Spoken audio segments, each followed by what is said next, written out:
به نام خدایی که از شدت حضور ناپیداست. خیلی این جمله آرومم میکنه. میدونی اولین باری که شنیدمش یه حس خوبی بهم داد. خدایی که از شدت حضور ناپیداست. از اون موقع این جمله با منه. هر از گاهی که میخوام دوچار اضطراب بشم، استرس آینده بشم، تشویش و نگرانی بشم، کینه رنجش گذشته ها بخواد بیاد سراغم، این جمله آرومم میکنه. این جمله بهم میگه که شما محور توجه جهان نیستی. قرار نیست همه چی و همه کس حول محور خواسته های و نیازهای شما بچرخه. بهم میگه که خیلی جدی نگیر. زندگی یک شوخی بامزه است. قراره که از یک برهه‌ای تا یک برهه‌ای زندگی کنیم. خیلی دست و پا نزن، خیلی پافشاری نکن، دنبال رشد باش، دنبال تعالی باش، دنبال کمال باش، ولی هرس نخور. کلا میگه آقا آروم باش، آروم باش. اینجا کانال رازه. من تلاشم اینه که پیامی از دل کلام حافظ به گوش خودم و خودت برسونم که یه گوشه ذهنمون قلاب بشه، که یه روزی یه جایی اون تصمیم درست رو بگیریم. برای همین اگر به تازگی وارد چنل شدی من بهت خیر مقدم و خوش آمد میگم. اگر از رفقای قدیمی هستی که دیگه میدونی اوضاع از چه قراره. من الان چند ثانیه سکوت میکنم تا تو فرصت داشته باشی که تمرکز کنی. بریم ببینیم امروز کائنات در قامت کلام حافظ چجوری میخواد راهنمایی میکنه.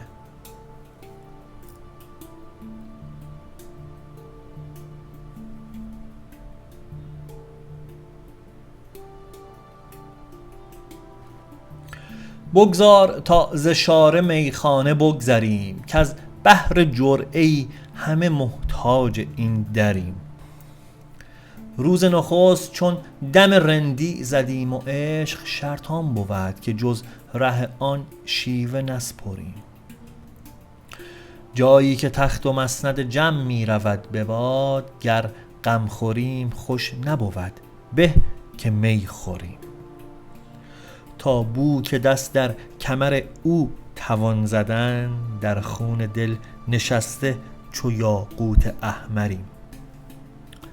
واعظ مکن نصیحت شوریدگان، که ما با خاک کوی دوست به فردوس ننگریم.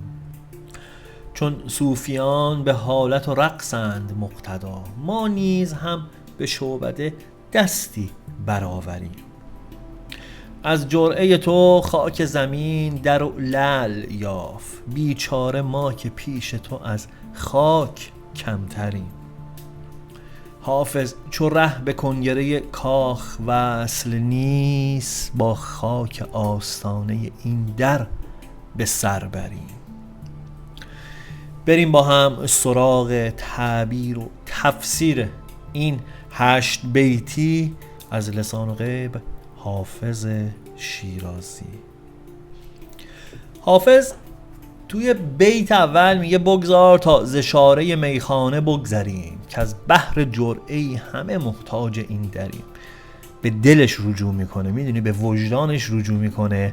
دیدی بعضی موقع با خودت کلنجار میری بخوای یه کاری رو انجام بدی یا ندی، بعد واسه خودت میخوای دلیل و برهان بیاری که این اینجوری میشه اونجوری بشه. این بیت هم همینه. به دلش میگه بابا اجازه بده از این شاهرایی که به میخونه میرسه عبور کنیم، بذار از این مسیر بریم، این مسیر خوبه. میگه بابا دیگه همه به نوشیدن اندکی شراب نیازمندیم، بذار از این مسیر بریم که ناخودآگاه هم توی مسیرمون جرعه‌ای بنوشیم. روز نخست چون دم رندی زدیم و عشق، شرطان بود که جز ره آن شیوه نسپریم. میگه مرد حرفش یکیه. میگه وقتی که از روز ابتدای آفرینش طرفدار عشق و رندی بودیم، دیگه شرایط اینجوری ایجاب میکنه که توی راه دیگه قدم نذاریم، همین مسیر رو پیش بگیریم و بریم. و چقدر جالب به جا توی بیت سوم میگه خودش یک لایف استایل به نظر من. اینکه جایی که تخت و مسند جمع می رود به باد، گر غم خوریم خوش نبود به که می خوریم. میگه توی دنیایی که تاج و تخت، حالا ببین صحبت از تاج و تخت میشه شاید فوری یک تصویر ذهنی از پادشاهان گذشته مثلا تو ذهنمون میاد، ولی نه، بیا راجع به امروز صحبت میکنیم. میگه توی دنیایی که سلامت جسم و روانت به یک مو بنده، تمام ثروتت، تمام دارایی که داری خب به یک باد بسته است، ممکنه یک شبه هر چیزی که داری بنا به هر دلیلی به باد بره، جوونیت، سلامتیت. میگه این که دیگه غم خوردن نداره، بهتره که آدم قصه این دنیا رو نخوره، بهتر که شراب بنوشه، نه اینکه حالا بیای من و تو بریم پیاله شراب رو بیاریم. منظور چیه؟ منظور اینه که قصه دنیا رو نخور. چقدر جالب، همون چیزی که اول این پیام گفتم، دنیا رو خیلی جدی نگیریم، حرص دنیا رو نخوریم، تو لحظه زندگی کنیم. کین و رنجش گذشته، ترس آینده باعث این نشه که تو لحظه حال نباشیم. در واقع داره همینو میگه. تا بو که دست در کمر او توان زدن، در خون دل نشسته چو یاقوت احمری. میگه برای رسیدن به یارم، دلدارم، معشوقم، برای اینکه بخوام این دستم و دور کمرش حلقه کنم، دلم خونه مثل یاقوت قرمز، دلم در رنج و در خونه. واعظ مکن نصیحت شوریدگان، که ما با خاک کوی دوست به فردوس ننگریم. میاد به واعظ میگه، به اندرزگو میگه، به کسی که نصیحت میکنه میگه بابا تو چی داری واسه خودت میگی؟ ما شیدا هستیم، من شیدا رو تو که نمیتونی بیای نصیحت کنی. تا موقعی که خاک کوی دوست یار دلدار من هست، تو فکر کردی من به بهشتی که تو داری میگی توجه میکنم؟ قربونت برم، من اصلا حواسم پیش حرفای تو نیست. حالا تو هی بیا صحبت کن، هی قصد نصیحت کردن منو داشته باش. چون صوفیان به حالت و رقصند مقتدا، ما نیز هم به شعبت دستی برآوریم. خیلی جالب میگه، خیلی صادق حافظ، خیلی شفافه، خیلی بیریاه، خیلی آدم حسابیه. میگه الان که صوفیان پیشوا مشغول رقص سما هستن، ما هم از روی ناچاری دستی می جنبونیم اون وسط که بقیه فکر کنم ما هم تو حالت سما هستیم با اینهایی. چقدر باید صادق باشی بیای اینو بگی آخه. از جرعه تو خاک زمین در و لعل یافت، بیچاره ما که پیش تو از خاک کمتری. میگه زمین از اون چند قطره شرابی که روی زمین ریخ به مروارید و سنگ قیمتی دست پیدا کرد. میگه من که دیگه موسمندتم، من که دیگه پیش تو ارزشم از خاکم کمتره با این چیزی که دارم میبینم. حافظ چو ره به کنگره کاخ وصل نیست، با خاک آستانه این در به سر بری. میگه ای حافظ، وقتی راهی برای رسیدن به بلندای قصر وصال نداریم، به ناچار با خاک آستانه درگاه این کاخ میسوزیم و میسازیم. بریم ما هم ببینیم چی برای امروز من و تو داره، چی دستگیرمون میشه، چی حالمون رو خوب میکنه. قبل از اینکه این پیامو بخوام بگم، نمیدونم چند وقته تو این کانال هستی، چند وقته منو میشناسی، چقدر با روحیات من آشنا هستی، چه تصوری از من داری.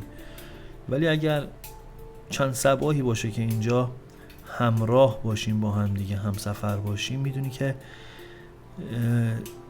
این تایم که میام میکروفون رو روشن میکنم صادقانه ترین و خالصانه ترین احساساتمو بهش دست پیدا میکنم و با شما به اشتراک میذارم و این کار برای من یک کار خداگونه است، از سر تکلیف نیست. برای چی دارم اینو میگم؟ برای اینکه از تک تکتون ممنونم. شاید شوق روشن کردن این میکروفون اگه در من نباشه هر روز، این پیامو من فقط بخونمش برای خودم، ولی زمانی که صدای خودمو میشنوم توی این هدفون، صدای میکروفون من میاد موقع ضبط، میبینم که واقعا منم مثل تو یک شنوندم. خیلی از حرفا کار من نیست. اگر اینجا چیزی حال تو رو خوب میکنه، بدون که کارگردان خداونده، بدون که گرداننده این ماجرا خداونده. اگر ایرادی هست اون سهم منه. پیام امروز مال منه. پیام امروز اصلا انگار رو کرده به همین امروز من و حالی عجیب دارم الان. حالی عجیب دارم که فقط باید شکرگزار باشم. معتقدم که خداوند به موبایل من زنگ نمیزنه، خداوند در خونه منو نمیزنه، وسیله‌ای پیدا میکنه که از اون طریق پیام کائنات به من برسه و مفتخرم اینو بگم که پیام امروز اصلا انگار درد ماجرای منه. خواستم فقط تشکر کنم که شما هستین که من از این شیوه دارم برای دریافت پیام استفاده میکنم و این انرژی رو شما دارید به جریان در میارین، حتی با شنیدنش، حتی با نگاه کردن بهش، حتی با ندیدن بهش. نمیدونم الان که داری این پیام میشنوی از تاریخ آپلود کردن این پیام چقدر میگذره، ولی بدون از تو هم تو همین لحظه سپاسگزارم بابت بودنت، بابت اینکه این جریان و این انرژی رو داری کمک میکنی که دست به دست بشه. پیام امروز داره میگه که انسانی بلند پرواز و کمالگرا هستی، ایدئالگرایی، دوست داری که هر چیزی به بهترین شکل ممکن انجام میشه، ولی علیرغم این موضوع کوشش چندانی هم انجام نمیدی. پیام میگه که در خودت تغییر به وجود بیار، بدون که با تنبلی کردن و به فکر آینده نبودن نمیتونی کاری از پیش ببری. پیام ازت میخواد که خیال پردازی و رویا رو کنار بذاری و با همت و اراده قوی که داری به تلاش کردنت ادامه بدی. برای رسیدن به مقصودت یک بار دیگه بازنگری کن برنامه‌تو. این دنیا میگذره و جا و مقام اون به باد میره. روزگار رو میگه سخت نگیر، خوش باش، قناعت کن. با قناعت کردن میتونی شرایط رو مهیا کنی برای اون موفقیتی که میخوای. میگه که قناعت بهترین داروی هر دردیه.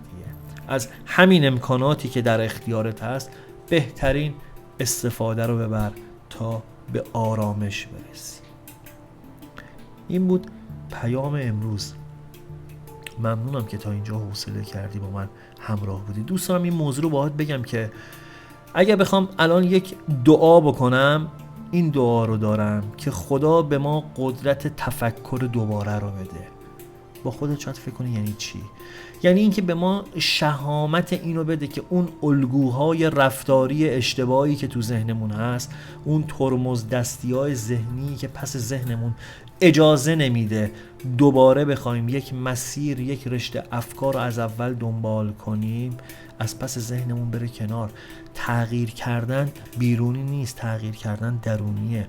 تغییر کردن دریچه نگرش ما به یک سری از موضوعات باید تغییر کنه و این رشته افکار، بعضی چیزها نیاز داره که به روز رسانی بشه، آپدیت بشه و این ریشه در افکار ما رو داره. از خدا میخوام کمکمون کنه همین لحظه نسبت به شرایط بتونیم تأثیر پذیر باشیم، بتونیم منعطف باشیم، یک فکر اشتباه و سمی و مسموم رو با خودمون هی حمل نکنیم و بخوایم یک تجربه رو چندین و چند بار تجربه کنیم و دنبال و انتظار یک نتیجه متفاوت رو داشته باشیم.